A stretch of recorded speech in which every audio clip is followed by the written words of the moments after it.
Do you know that feeling that makes you hesitate, fills your mind with doubt, and leaves you questioning everything?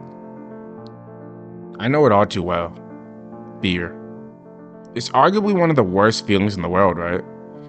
When faced with overwhelming adversity, it's as if you're paralyzed, frozen, unable to move, with that constant voice in your head telling you that you're not good enough, urging you to run far, far away. We all experience this, especially Zenitsu. He's terrified. The moment a demon appears, Zenitsu doesn't think, he runs. But even he at one point said it to himself.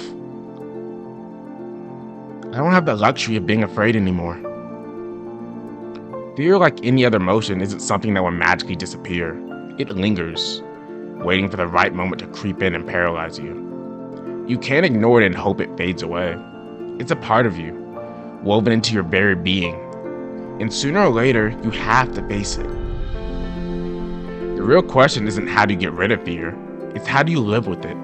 How do you move forward when every instinct is telling you to run? For Zenitsu, his first response was always to flee. The weight of fear was too much. His self-doubt was too overwhelming.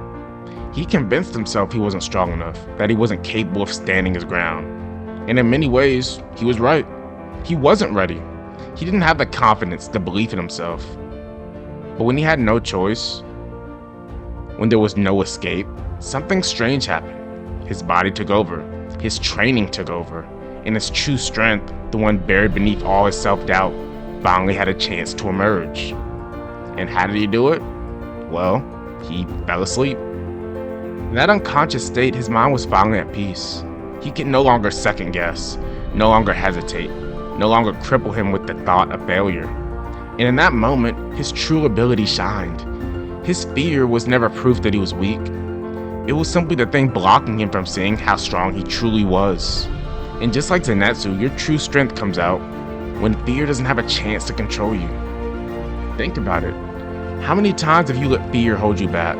How many moments in your life has passed you by because that voice in your head told you weren't good enough, that you weren't ready, that you fail if you tried?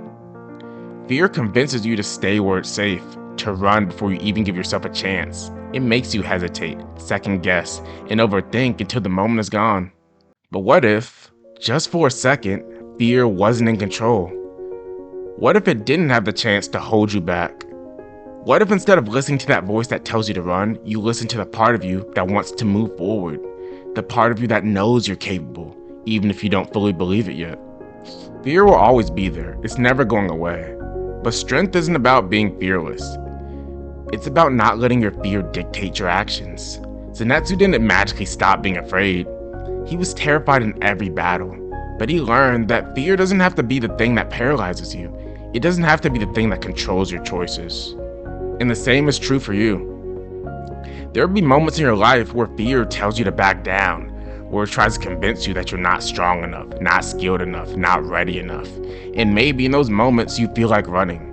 But just like Zenitsu, you reach a point where running isn't an option anymore, where the only thing left to do is act. And that's when you realize something. Fear was never proof that you were weak. It was proof that you had something worth fighting for. Your strength isn't something you need to find, it's something that's already inside of you, buried beneath every doubt, every hesitation, every excuse fears tried to feed you. The question isn't whether or not you have strength, it's whether or not you let fear stop you from using it. But don't let me make it sound so easy. Zenitsu doesn't just suddenly become a fearless hero. He's terrified every time he faces a new challenge. But over time, the battles become so intense, the stakes so high, that Zenitsu has no choice but to confront his own fears. He doesn't get to choose when or how to fight. He only fights when he's forced to, and even then, it's a struggle. Zenitsu doesn't change when he decides to face his fear. It comes when he's backed into a corner, when there's nowhere left to run. That's when he fights. It's not the act of charging into a battle with pride. It's the moment where Zenitsu has no other option but to act. This is when he taps into something deeper than himself, the will to protect, even in the face of his greatest fears. Zenitsu ran for as long as he could. But when there was nowhere left to run, he realized the truth. Fear is only as powerful as you allow it to be.